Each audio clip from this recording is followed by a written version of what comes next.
What's going on, my good people? Mike Hidalgo here. Thank you for joining us on another FCP Euro DIY. Today we're going to be working on a 2008 BMW E91 328xi.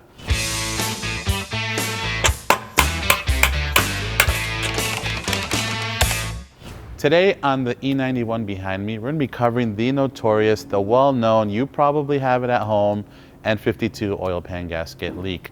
This is no news for you N52 owners or really any BMW owner, but today our focus is going to be on the N52 xDrive vehicles. So all your E9x platforms with that drivetrain, this will be applicable to. The only thing that may change is some of the oil pan hardware. If you have a manual versus an automatic, this car's a manual. So if you have an automatic at home, you might use a different bolt than the ones we're using, but they are all included in the oil pan kit that we have listed in front of us. All these parts are available on fcpeuro.com, and as you can see, we have quite a bit of them. This is going to be really the more invasive while you're in there type of DIY. We're going to cover almost everything we can you're going to need to touch while you're doing your oil pan gasket. Some of you may just have the oil and the oil pan gasket and the hardware. Some of you may want to go a little bit more in depth and do engine mounts, sway bar bushings. However, the one thing you don't want to skip out on is the hardware. A lot of this is one-time use hardware, which is why we have so much of it in front of us, especially the oil pan bolts. Things like the oil level sensor can be reused. The car behind us, which is actually my personal car, has 245,000 miles. So we're going to replace as much as we can because it is all original. Typically, you're going to see leaks anywhere as young as 60,000 miles. Again, this has 245,000 miles. So it's going to be pretty wet and messy under there. Definitely recommend replacing this if your car is leaking, especially if you're getting tired of seeing the stains on the driveway and or your garage. To name a few of the things that we have here individually, we have a liquid moly oil change kit. We have hardware for the subframe. We have axle nuts. We have hardware for the steering rack. We have hardware for the sway bar. We have new bushings. We're going to be servicing the front diff while we have this apart, as that has to come out since it's an xDrive vehicle. New drain plug and fill plug as well. This is something you want to service every 50,000 miles on its own. This was done about 46,000 miles ago, so we're pretty much on cue for the vehicle behind us. We have new axle nuts and a couple other miscellaneous pieces of hardware that we're going to be touching while we're in there, including control arm hardware. You can do this job two different ways. You've seen our Gareth Foley do them many times on a couple other chassis. You can either disconnect the control arms at the subframe or you can disconnect them at the knuckles. I think today we're going to go for the subframe. I find that a little bit easier personally, so we're going to go that way. But before we get started on this job, let's take a look at some of the tools we're going to need for this DIY. All right, my good people, for this job, we need quite a few tools. Now, it may look like a lot here, and there is a lot, but a lot of these are duplicates. Don't be alarmed. Basically, you're going to need a good ratchet set, a good socket set, a good set of torque wrenches, something that can handle 8 Newton meters all the way to 420 Newton meters. We'll talk a little bit about that later and how you can achieve that. A couple breaker bars. We have a 25-inch and a 17-inch. We may need both. Some pliers.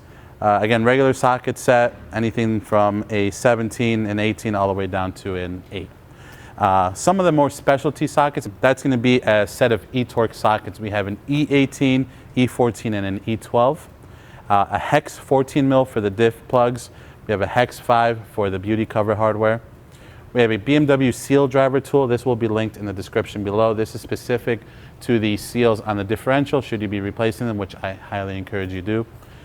This tool here, CTA 5056, this is designed to pull the axle through upon installation, so we can get an axle nut on it. You will not be able to just push them in unless you have maybe a really worn hub, which in case you replace it. But this tool is awesome. You're definitely going to need it to pull the axle through. You're going to need your tow hook. Use as a factory tow hook. If not, we have this one linked available in the description as well if you're missing one. Bungee cord, zip ties, those kind of things are also helpful. Small pick, small screwdrivers are going to come in handy. We're going to use a brass punch to drive our axles out with a large hammer.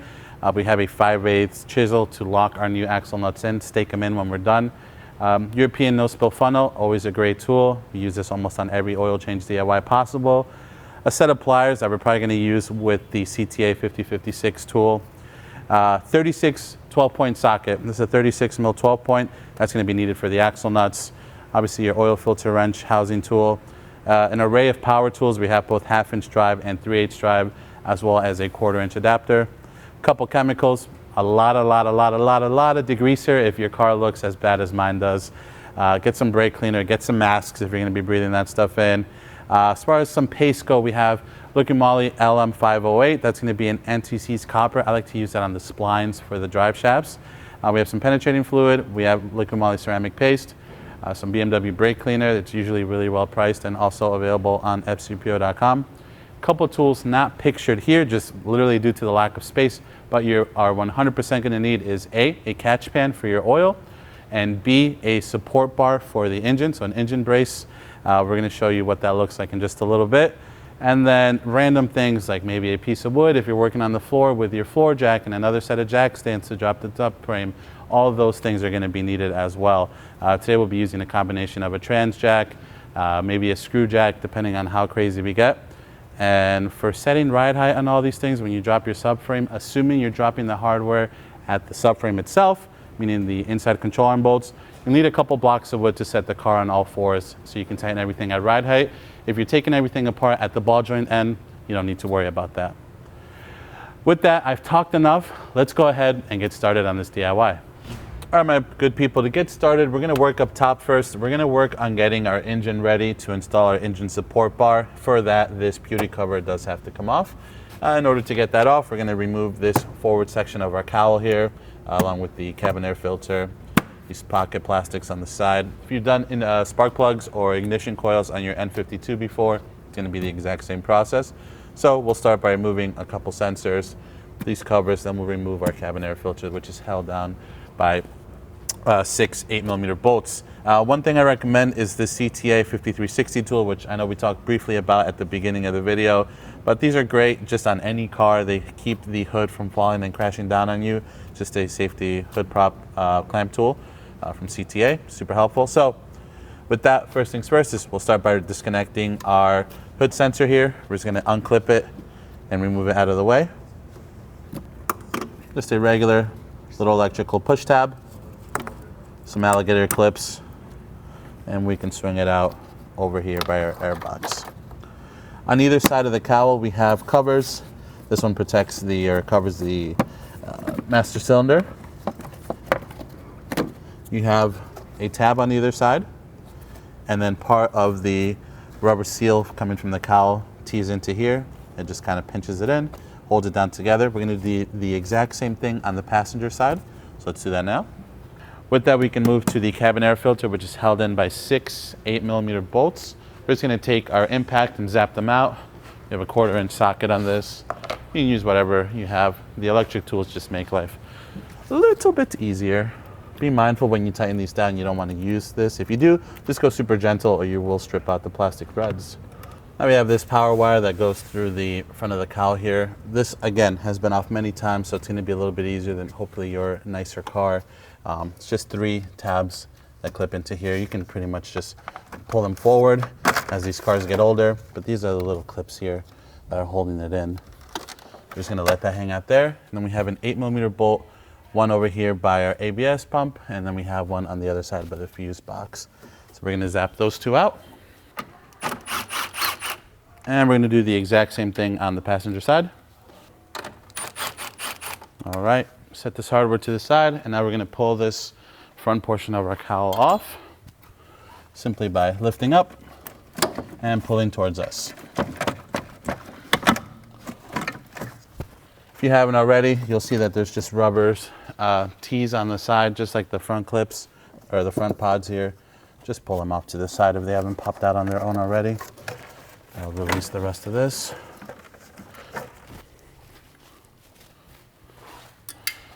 Then we have one more cable sneakily hiding behind this. Just 2 little tabs on either clip here. There's 1.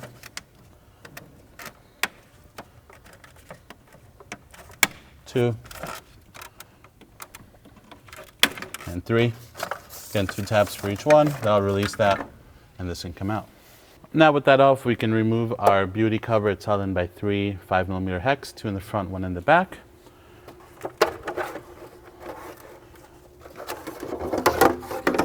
Now with our cover off, we can get a clear access to the threaded port here on the top of the block. That's where we're going to install our tow hook, if you will. That's going to support our engine when we install our engine support bar. And for those of you that still have your factory tow hook, you can go ahead and use that and thread that here into the block. Keep it something like that so we can install the hook. For those of you that do not have this, we'll show you the alternative, which is also going to be linked in the description below for you. This is what this one's going to look like. This one goes in a bit more just because it doesn't have a neck around it like the factory one does. So you can use either one. We'll leave this one in here for now just because it threads in more. And I like the idea of that. But with that, before we get our bar installed, we're going to go ahead and remove this air box. So we have access to one of the engine mount bolts on the driver's side. We have easy access to the one on the passenger side. We'll get to those in a moment. All right, my good people, now at this point we have our engine support bar installed. I've adjusted it to fit the shape of the E91. We have just a little bit of tension taken off of the mounts. We're not trying to lift the motor out or anything. We're just simply taking the weight off of the mount. So when we drop everything, we don't really have to fight that. But with that, now it's time to get actually messy. We're gonna get underneath the E91. All right, before we get crazy and start stripping the bottom of all its shielding and stiffening plates, we're just gonna start by draining the oil, as that's what we left ourselves up top ready to do. The more oil we can get out now, let's be real, there's still gonna be a bunch dripping on us, but it'll make this DIY a lot easier. All right, we're gonna give that a few minutes to do its thing, and then we'll come back to it in a little bit. All right, my good people, at this point, we've drained enough. This could drip here forever. The pan's gonna be coming down, so we're just gonna plug it up now. We're using the old crush washer. We're just gonna put the bolt in to keep it from dripping on us while we're working on the rest of the car here. Once we reinstall our pan with its new gasket, we'll install our new crush washer, torque everything down properly. Next on the list is gonna be to remove the stiffening plate. Just a quick note, I'm sure you are aware of this, but never set your car back down on the ground without this plate. It'll shuffle everything apart, and BMW says, do not do. So we will not do. These are one-time use bolts. Again, these are linked in the description below. We also talked about them at the beginning of the video, so we will not be reusing these. We're gonna zap them out with a 16 on our impact gun. We have 12 8mm bolts that we're gonna remove for this front splash shield first. We'll work our way from the front to the back. Just be mindful that it is engaged underneath the front bumper, so I'm not too worried about this side dropping, but once we get to the hardware back here, it is going to want to fall on us. All right, we have another 6 8mm bolts holding this rear shield on. We're going to work our way from the back forward. All right, my good people, at this point, we're going to start getting a little bit more into the weeds of this job. We have all our shielding off. There's really no right or wrong way to start taking things apart. You can remove the front drive shaft now if you like. You can drain the front diff. Whatever you like. What we're gonna do next is we're gonna lower the car down a bit. We're gonna remove both front wheels off. We have 2 more little plastic pieces of shielding left that kind of go into the wheel liner.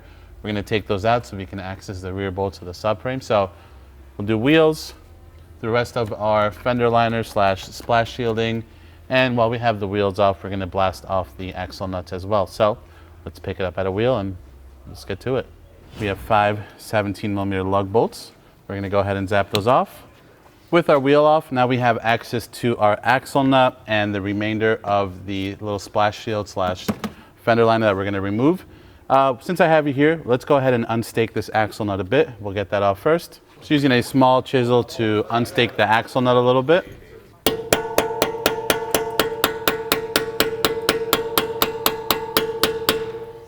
Once that's unstaked a bit, we're gonna take our 36mm socket and we're just gonna blast it off with the Milwaukee. Now we can go ahead and pull off the rest of the belly shield / fender liner portion here. It's held in by 3 8mm bolts and 1 10mm plastic nut.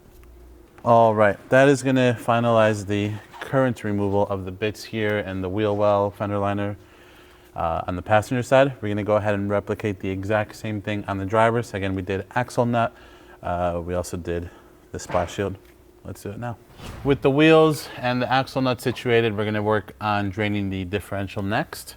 So we have our 14mm hex. You always wanna undo the fill plug before you remove the drain plug, just to make sure you can fill everything back up later on. We have a small 3" half-inch extension on our 1/2" ratchet to break this free. And now that it's broken free, we can remove it the rest of the way.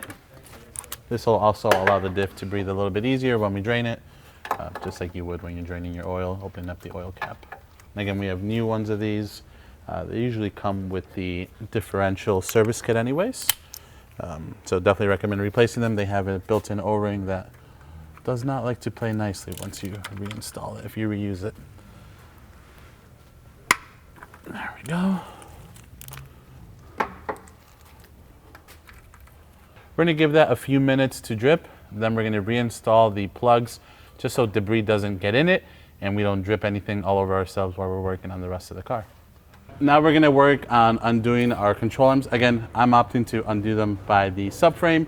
You can instead just do them at the ball joint end. However, my thought is that I will probably mess up the ball joint boots. These have been replaced. If you've watched our other DIYs, you'll see me doing these. So these are still in great shape. So I'm just gonna go by the bolts. We already got new bolts. We have an 18mm nut and bolt head on either side. We'll break the nut free and get the bolt out the rest of the way. And get this bolt out. Just be mindful of the control arm. You don't want it to swing and whack you in the face. All right. With that arm undone, now we're going to work on the rear one. There's that bolt. So now both of these arms should be free. So we'll just be mindful of these. We don't want to whack our head on them as we're working. But with this gives us some playroom now so that we can get our axles out. So we're gonna go ahead and work on getting the axle out. We have our hammer. We have a brass punch.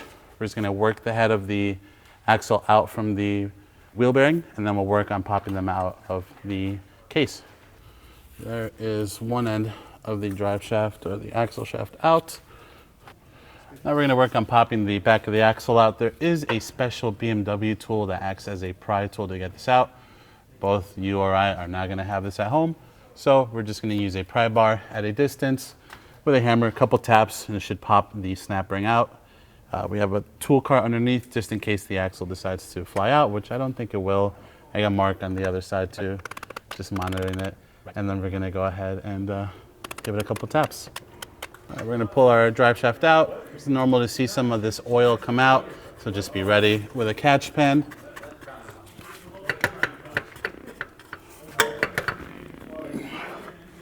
We got our drive shaft out. This is the passenger side. It's arguably going to be way longer than the driver's side, so it's got to engage all the way on the other side of things. We're going to go ahead and set this to the side gently. We don't want to damage any of the splines or anything like that. We'll check it out. We'll wipe it down before we reinstall it. We're going to be replacing those seals as well, so we'll show you how to do that. But for now, we're going to go ahead and replicate the exact same thing on the driver's side. On the driver's side, everything remains the same like we mentioned, with the exception of the front strut arm. This one has a level rod if you have adaptive headlights attached to it, which this car does, so we're going to go ahead and disconnect it. We have a 10mm nut on either end of the rod. I think we're going to go for the top one. We should have enough room to get to it. All right, that nut is off. Means we can pull this arm out of our sensor over here, and that can just hang out with the control arm when we separate it. So now, same thing, we have 18mm bolt, 18mm nut on either side. We can zap those out and get these arms dropped. While we're here and the diff is still mounted to the car and everything's nice and solid, we're gonna pop these old axle seals out. Now these weren't actively leaking, believe it or not, but we're not gonna go ahead and reinstall them, especially considering the fact that they have now been disturbed. They were more than likely leak if we left them and reused them. So we're gonna pop them out. And per BMW, this is super simple. You can use a flathead screwdriver or a pry bar. Make sure you're getting just behind the lip of the seal, not in the casing. And you just use a little pry bar action or flathead screwdriver and pop these out.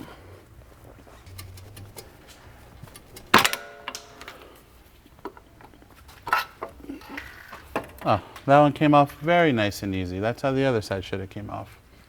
All right, now we're gonna work on removing the front drive shaft. We have 4 E12 bolts all around on the front and the back.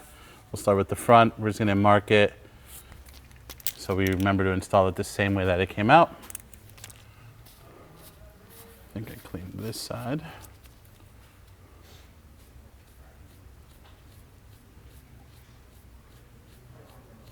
We have our drive shaft mark. We have 4 E12s. We're just gonna go ahead and zap them out.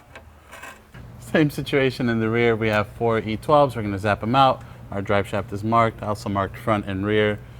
just to be extra safe on the shaft itself. When we reinstall it, we don't get it in backwards. These are also one-time use. Again, you saw this hardware on the table. We're gonna go ahead and replace all of it. So don't worry about losing them. Definitely do not reuse them.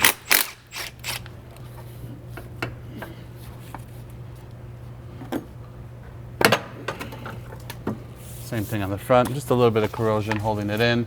They do go into this lip here. So a couple taps on one end, you can pull it out on the other. This one has been replaced at about 175,000 miles. So it's got another 70K on it. Still should be good. We'll check the U-joints and everything once we have it on the table. But for now, our drive shaft is out. We're gonna work on a bunch of little tedious things that are attached to the subframe still, and we'll go from there. All right, my good people, we have this cooling pipe that runs across the front. It's held in by 3 10mm bolts to the subframe. We have one up top of here, and we have 2 coming from the front. These are very corroded on this car. I'm gonna be expecting them to just strip or break, but we're gonna do our best to get them off. We're gonna start with this top one. These sockets are like barely going on here, so I apologize for the view. I'm gonna have to hold them down while I try to break them free. All right, with those 3 off, this pipe is nice and free. It's not gonna get in our way of anything. With that, we're gonna progress to these power steering lines right here. Now, this does have a 10mm head up on top of the subframe under here that holds this in place. So we can either try to get to that with a wrench, or we can try just undoing these 3 10mm nuts at the bottom, which should allow this sway bar to clear and should allow this to drop. This would stay with the subframe, obviously. These lines would stay up top. So we can see if these nuts are gonna budge. If not, we'll get tight and we'll work on getting the 10mm head up top of here. All right, with those freed up, that'll allow these lines to hang up here, which is beautiful. This will just come down with the subframe. This is nice and free. From here, we're gonna move on to the sway bar. We're gonna be replacing these bushings, and arguably the sway bar should be replaced as well. It's pretty crusty, but for now, we'll do the bushings. We have 4 13mm bolts holding on these caps to our sway bar. We have 2 on each side. We'll go ahead and break these free. All right, that should leave our sway bar free. We still have it connected to the end links, of course, but that's nice and free. That'll stay out of our way when we go to lower it. Or when we go to lower the subframe, I should say. Now that we have that situated, we're gonna continue working our way around. Next really easy thing for us to disconnect is gonna be the engine mount bolts. All right, we have 2 E12 bolts on either side of this mount. We're just gonna go ahead and zap them out. There's 2. Let's do the same thing on the driver's side. Okay, that one broke. No problem though, we are replacing the engine mounts, but just keep that in mind. While I have you in that spot, we have the headlight level sensor arm sensor connector. We're gonna leave it connected. We're just gonna unbolt it from the subframe. It has 1 10mm nut holding it in place, and we'll let it hang out up there versus bringing it down with the subframe, risk breaking it on the way down. Now, for those of you paying close attention, you may have noticed that we haven't talked about the steering rack just yet. We haven't talked about the tie rods or any of that good stuff.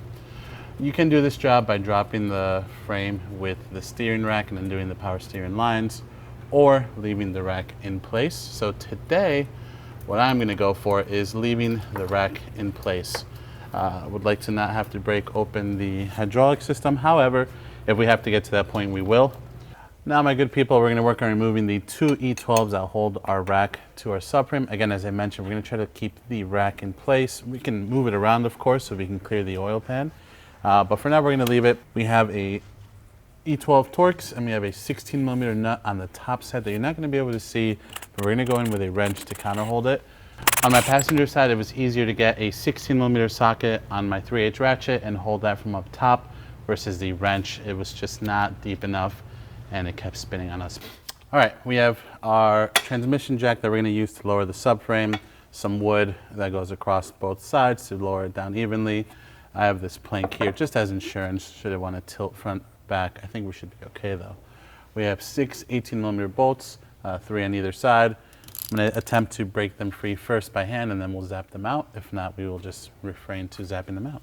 Now, with all the hardware removed, we should be able to start lowering the subframe and see if anything else is attached, and slowly lower it down from there. All right, now that we have our subframe down, we're gonna go ahead and clean up a little bit, set it to the side. Then we're gonna pick it back up by removing our front differential, our output case on the passenger side, and go from there.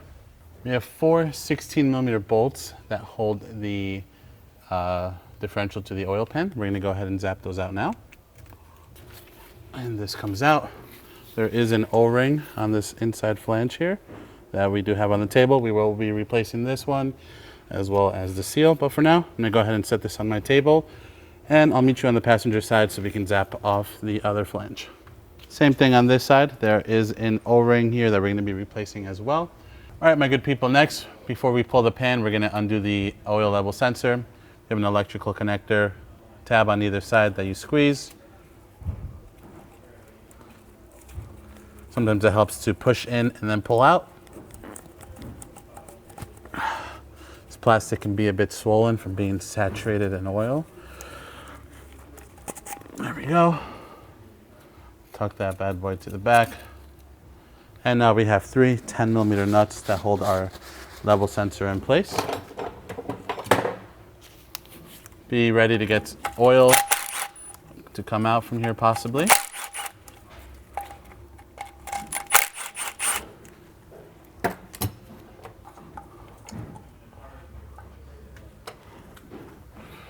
All right, my good people, the time has come.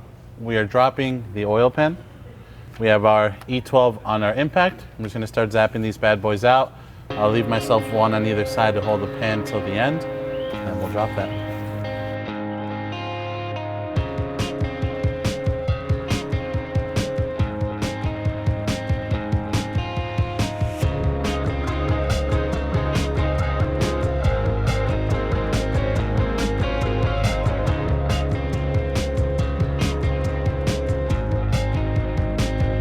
Now we have 2 bolts in the back that hold the bracket to the oxygen sensor connectors. Once we are done with those, we have 1 more up top that holds the bracket. So we have 1 here. This holds and acts as a bracket for our soft line going to our clutch. Once we have that one out, now we can come back here and pull out the center one. And we should be able to drop the pan down. We hit it a couple times with a rubber mallet just to break the seal with the 1 bolt still in here. Oh yeah, she's ready to party.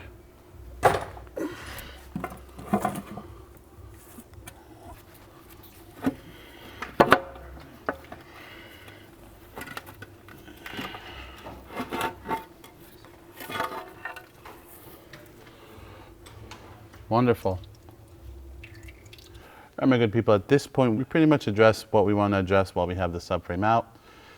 We've already prepped our surfaces. Everything's clean, ready to be reinstalled. So that's exactly what we're gonna do now. We're gonna grab our oil pan, make sure it's nice and clean. Our new gasket. We'll show you a little quick, cool zip tie trick to get the gasket to stay in place. After that, we're gonna go ahead and start installing our new bolts. We'll do a few just to kind of hold everything in place. And then from there, we'll get them all in. We'll torque them down properly. We'll show you how to do that. All right, my good people, we have our pan ready to rock and roll. We have a couple zip ties holding the gasket in place. We will be able to cut these off easily once we have it up there with a few bolts started by hand. All right, my good people, at this point we have all the hardware started by hand.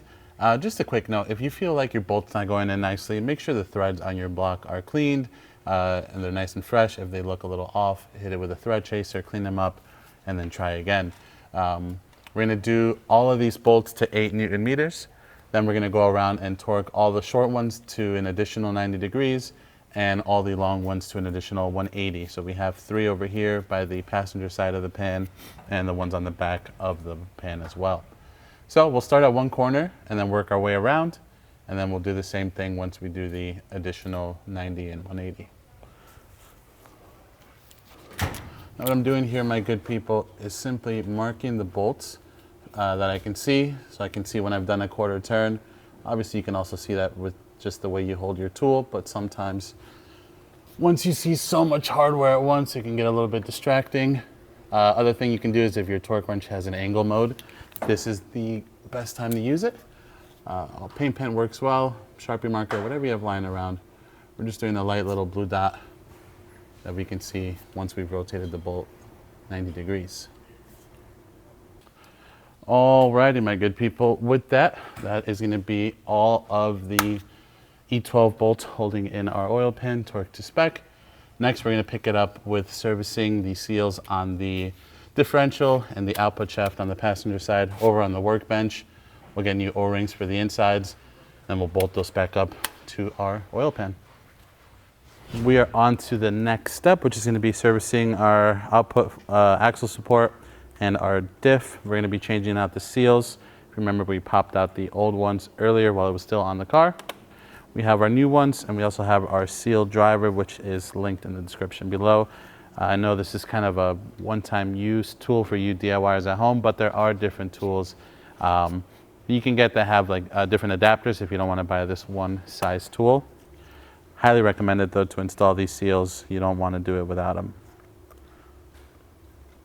We're going to place ours just gently over the top. You can place it on the tool as well, whatever you like. Get that started. Try to keep it nice and level. Have a piece of wood under here so don't do too much damage to the table.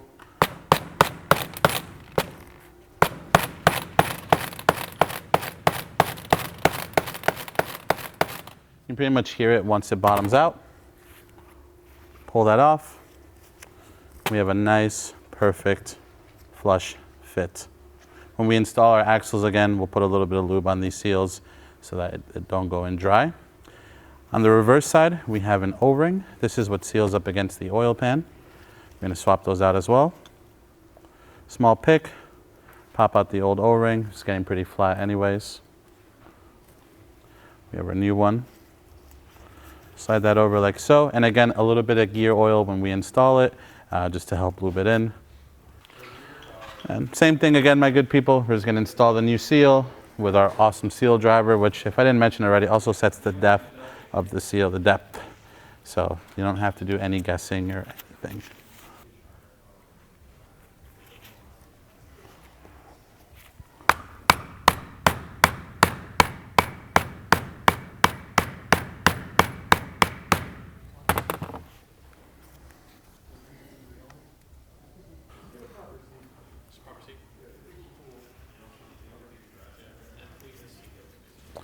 All right, my good people, at this point we have our seals installed, we have our O-rings installed on both the support flange and the differential. Now we can pick it back up with installing these back on the oil pan. So we'll start with the flange and then we'll kick it over to the diff. All right, so we're gonna start with the passenger side axle support. We have our O-ring lubed up. We're just gonna make sure it goes in nicely. Give it a couple twists if we have to. It's basically going to seat itself in there. This hardware is reusable, the 4 13mm bolts. We're going to torque those to 21.5 Newton meters. We'll get them all started by hand first. All right, now we're going to install our differential. Same deal. Some lube on the O-ring. We're going to key it into the oil pan. We have our new O-ring, of course. This one's a little bit heavier than the support flange on the other side. So take your time with it. Oh yeah. And the 16mm bolts are also reusable, so no worry about having to replace those. And then we'll go ahead and torque the 16mm bolts down to 65 Newton meters. Now we have our diff back on and our output flange back on. Before we go ahead and install the axles, it's going to continue working kind of in the reverse order. We're going to install our oil level sensor, just so that we can seal off our oil pan, not worry about anything, not that it would, but getting into our pan. So let's do that now. Here we have our oil level sensor. We're gonna go ahead and install it. If you're reusing yours, make sure you install a new gasket. In our case, we are replacing it. Mine is original. We have 3 10mm nuts. We're gonna snug these down to 10 Newton meters. And with that, we can swing our electrical connector back over. All right, that's nice and good. All right, now that we have our oil level sensor in, we can work on a couple other things. The next thing could be the front drive shaft going from our transfer case to our differential. So I think we're going to tackle that next. I'm gonna wait on the front axles until we have the subframe in place. Mainly just due to the fact that I want the steering rack to sit where it's gonna be, so I'm not fighting the steering rack and trying to control the hub assembly and all that at once. All right, we're gonna install our drive shaft now. While we have room without the subframe, make sure to line up your marks that you made at the beginning. And again, this hardware is one-time use as it is torque to yield. The torque spec for these E12s is going to be 20 Newton meters plus an additional 45 degrees. What we're going to do, since the torque spec is so low, is we're going to use a small pry bar. You can use a small flathead screwdriver to just kind of hold in the middle of the yoke. It's not truly ideal, but you're not really going to hurt anything by doing so. Again, the torque spec is so low. If we were doing like 60 Newton meters or 80 Newton meters, then we would need a better solution to kind of hold this front drive shaft. But now with that, we're going to get our subframe on our trans jack once more. I have the subframe coated in POR 15 just to help it hopefully last another 250,000 miles. As we go up, my goal is going to be to get the steering rack fed back into the subframe so we can tighten down the Torx and the 16mm nut while it's still down and accessible.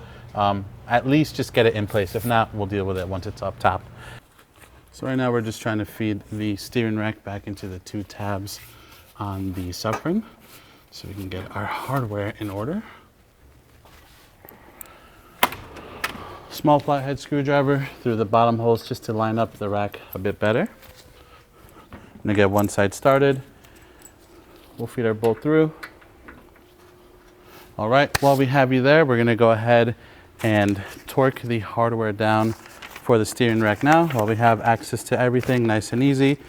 That is going to be torqued down to 56 Newton meters plus 90 degrees. So if you are dropping the steering rack like we are, you want to make sure you always replace that hardware.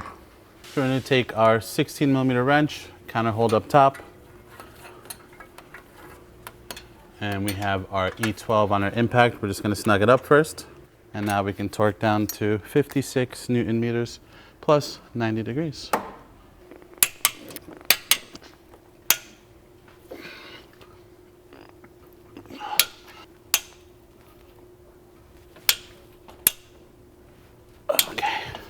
All right, now with that, we can continue going up, being mindful of our coolant pipe up front and our power steering line. We'll make sure to tuck those in properly.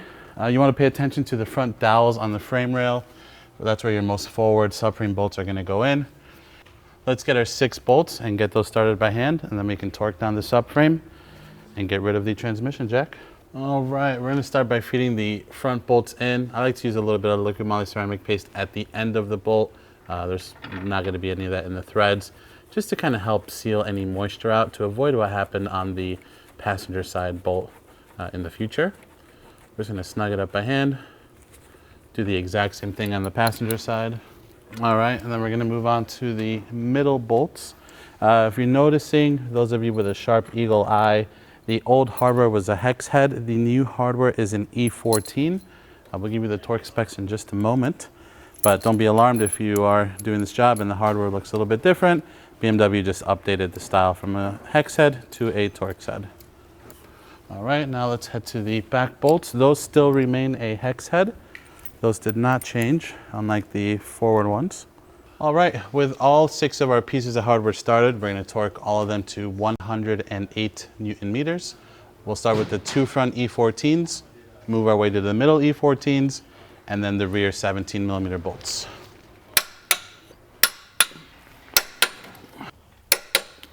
Now let's switch over to our 17mm socket for the rear. Now with that, we can loose this transmission jack and we can work on torquing the engine mount bolts to the subframe. Now we have our engine mount hardware to tighten down here at the bottom. If you remember the old hardware, assuming yours are original, was a Torx head. The new ones are a 13mm hex head. So we're just going to snug them down with the electric ratchet, and then we're going to torque them down to 38 Newton meters.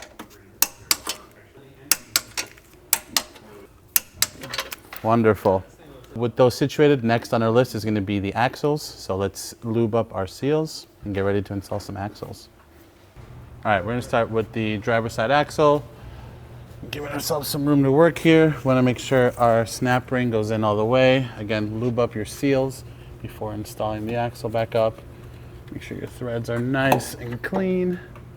All that good stuff, my good people. That will make this go way smoother for you. There we go. Pop that bad boy in. And then we'll feed it via the front. And just like that, it is self-installing magic. That's wonderful. We'll swing over the control arms in just a moment, but for now, let's repeat the exact same thing on the passenger side. It's worth mentioning I've lubed up the splines a bit to get those to pop in a little bit easier at the end. Okay. And then we want to get through the snap ring. There we go. And then while Mark's pulling on the hub, we'll feed it over to the front. Line up the splines there. And wonderful.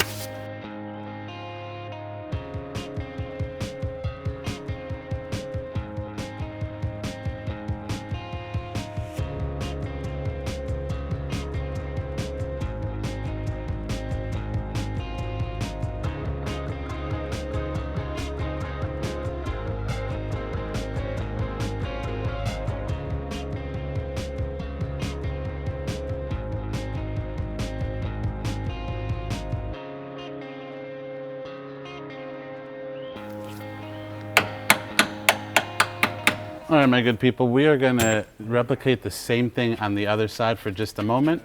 Then we're gonna pick it back up by setting the car at ride height, and we'll tackle both the sway bar and the control arm hardware at the same time. All right, my good people, we have the car as if you would have it on 4 blocks at home, set at ride height. With these xDrive cars, it's a little bit tricky to just use like a floor jack or a screw jack. Maybe a floor jack at home if you have the car on the ground. Would be your best friend, but we're trying to do all 4 here, so we just have 4 big blocks holding it up. We're going to snug all 4 18mm bolts and nuts, and then we're going to torque them down to 100 Newton meters plus 90 degrees.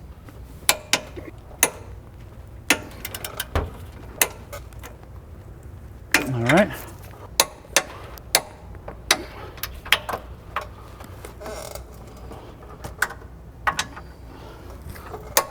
All right, there's our 90. All right, my good people, while the car's still at ride height, we're gonna get our sway bar situated once more. These 13s are also reusable. They only get torqued to 60 Newton meters. We were gonna opt for changing out the sway bar bushings, but this bar in general just needs to be replaced. It's pretty wasted. So at this point, we're just gonna save those for when we get a new bar. All right, and now we'll torque them down to 60 Newton meters, and then we can lift the car back up to a normal working on ride height. All right, my good people, at this point, the car is back up in the air. We took off the front wheels once more as we were just using those to set the car to ride height for our suspension stuff. The spaghetti of hoses and power steering lines up here have been straightened out a bit. If you did not take your line apart like we did, half-assed, and remove the 3 10mm nuts, you can reinstall that 10mm bolt with this bracket like we showed you just a moment ago. If not, you can reinstall your 3 10mm nuts. Now we're going to bolt down our coolant pipe. We're going to start with the 10mm bolt up top on the inside of the subframe by the power steering pump, and then we'll work to the 2 front ones as well. So we're just going to reach up in there and get those sorted. All right, with that secure, that's going to button up the power steering line, the coolant pipe, everything up here. So now we can move over to some more exciting things. We're gonna reinstall our fill plug on the oil pan and the differential. We'll start with the diff first. We'll fill it up with fluid. Then we'll button up the drain plug. And then from there, we can reinstall our stiffening plate if you wanna do that now. I recommend you do that so you can put the car on the ground with the wheels back on towards the end. We'll check for leaks, of course, before we put the plastic shields back on. But for now, let's move over to the diff, get that filled up, and go from there. All right, with that, we're gonna go ahead and install our new drain plug. We'll just get this started by hand first. Always start these by hand. And then we're gonna torque it down to 60 Newton meters. There we go, not a whole lot. Now with that, we can hop over to the fill plug. We're gonna get our fluid transfer pump, and we're basically just gonna fill the differential until it starts to dribble fluid out of the fill hole, and that's how we'll know it's full. You can go ahead and spin either side of the axles if you want to get that fluid flowing a little bit more, especially since we drained everything. Be my guest, absolutely nothing wrong by doing that. So with that, let's go ahead and fill this thing up. All right, now that we've come down to a slow dribble, we're gonna go ahead and install our fill plug. Again, always start these by hand. Now we can go ahead and torque it down to 60 Newton meters. Beautiful. We're gonna remove our 17 millimeter drain plug. If you remember, we just used the old crush washer to seal previously. Now we can actually install our new one that comes with our man oil filter. And then we're gonna torque it down to 25 Newton meters. Wonderful. All right, my good people, with that, we can fill our engine back up with oil. But before we do that, for those of you with adaptive headlights, we're gonna go ahead and reinstall or reconnect our level rod arm to our sensor. So if your vehicle is equipped with that, don't forget to do that. It comes off the driver's side control arms. And then we can go ahead and reinstall our stiffening plate and put some oil in this thing. And we'll just use a 10 mil on our 1/4 inch ratchet. These just get snugged up. You don't have to go too tight. Once it's snug, that's good. All right, my good people, we're gonna demonstrate how to get our axle sucked through and then our axle nut on the passenger side. The steps are gonna be identical for the driver's side. Again, we're gonna use this fancy axle puller tool that we mentioned at the beginning, the CTA tool.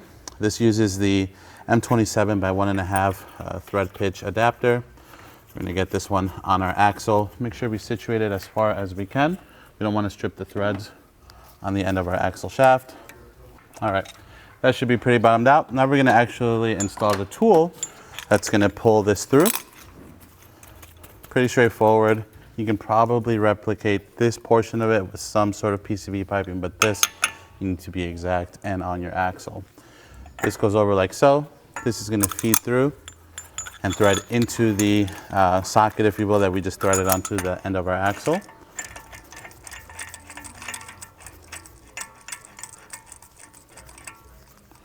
Once it stops on its own, leave it there. You can back it up a hair if you want so it doesn't jam up. Then we're gonna bring our nut in. So I believe it's a 30 mil. If you have a 30 mil wrench, you can use that. We're just gonna use some pliers for today.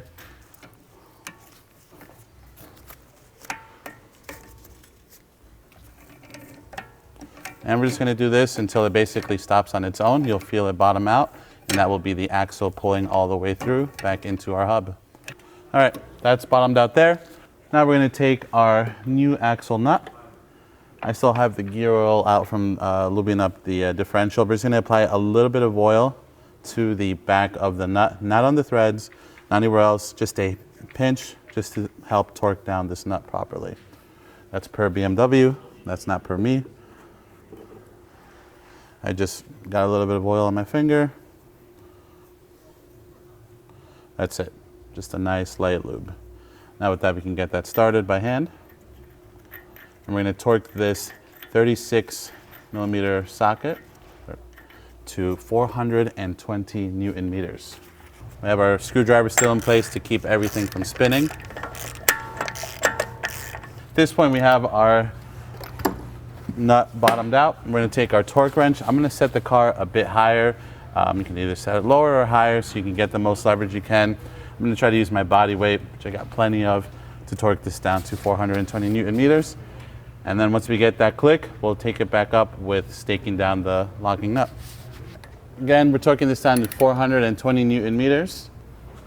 All right, we have our chisel. We're eye level again. We're gonna lock in this locking nut on our axle using a chisel and a hammer, just breaking in the ends so that they key into the axle and they don't come undone. So again, with that, you're gonna do the exact same thing on the driver's side. From here, my good people, we're gonna move on. We're not gonna put our wheel on just yet, as we're gonna have to get in here for the fender liner and the splash shields, all that good stuff. So let's head up top for the first time since we started this whole thing. Remove that engine support bar, start buttoning up some things up there, get some oil in the engine. All right, my good people, next we're gonna remove this engine support bar. Now we have our beauty cover, my good people. We're gonna reinstall this so we can reinstall our cowling and make this look like a regular engine bay once again.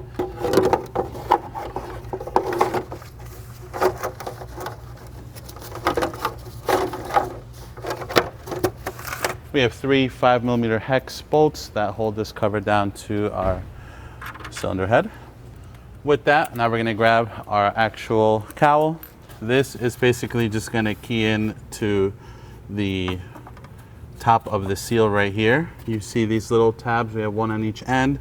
Those are going to pinch the seal. So this is going to sit against the top, this will be on the bottom. We're going to go in at an angle, make sure that we're pretty aligned. Look at the ends where the 8mm bolts go and see if you're close. Now just remember you're fighting that little rubber T. If you feel any resistance, it's from that. And just push it forward once you have it pretty lined up. And while we still have some play in it, we're going to pull our power cable through and get that fed in into this area with the 3 clips, 2 tabs on each one.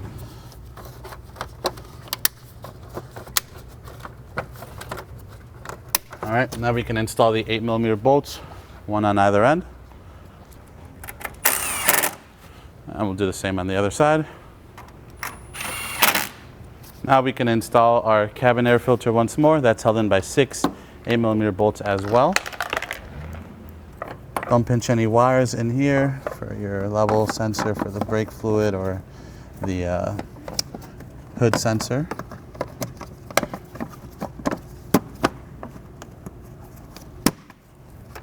Then we can route the plug back to our sensor here. This post here is missing for this alligator clip. As you can see, it's broken off in the alligator clip. We can probably glue that one back on later. That one can go there. And we just plug in the electrical connector, pretty standard. And now we can do the exact same thing on the passenger side. Up in the middle of the cowl, we have the other power wires running through our battery cable. This just clips back in.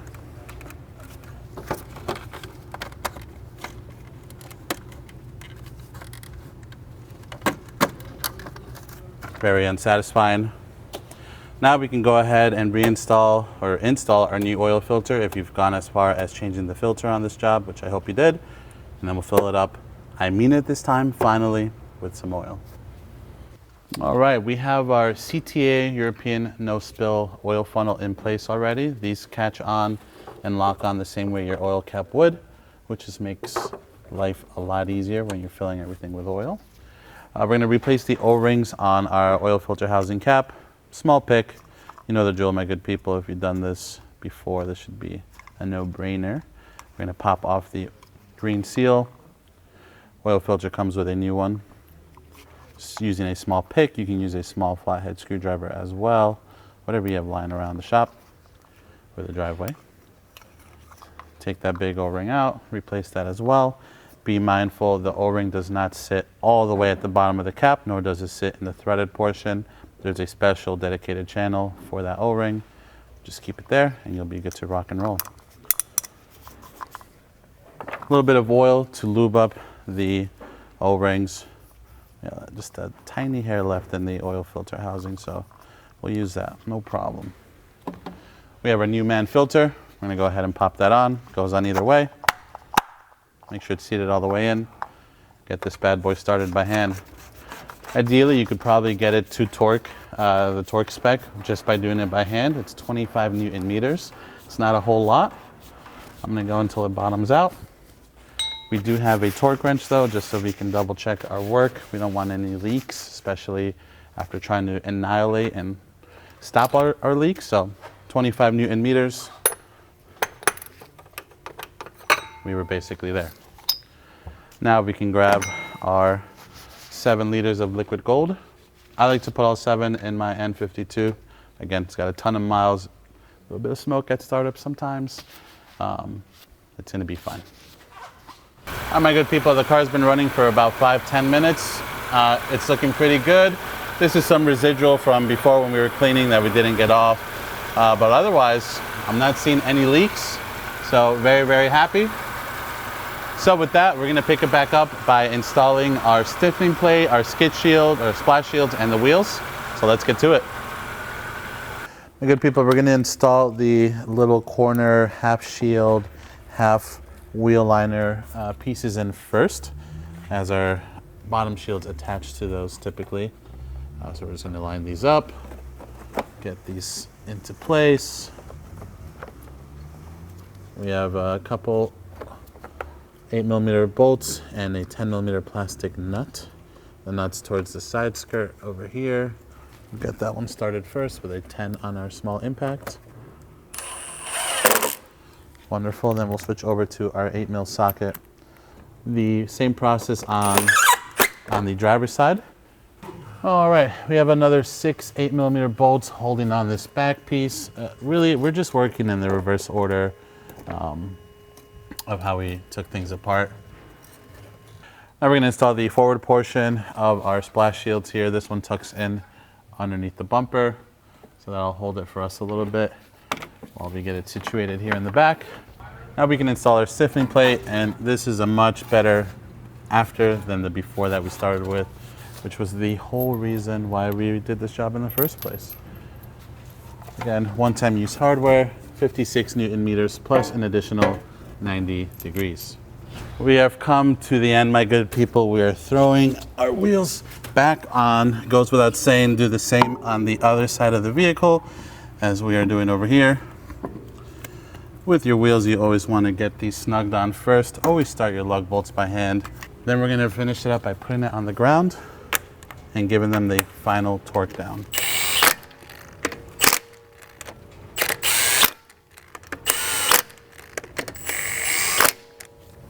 With the car back down on the ground, we're going to do the final torque, 90 foot-pounds, 120 Newton meters in a crisscross pattern. Always want to do them in a crisscross pattern. And with that, my good people, we are going to conclude this DIY for today. Definitely a big job on the E9x chassis. Certainly not impossible. A lift makes it a lot easier.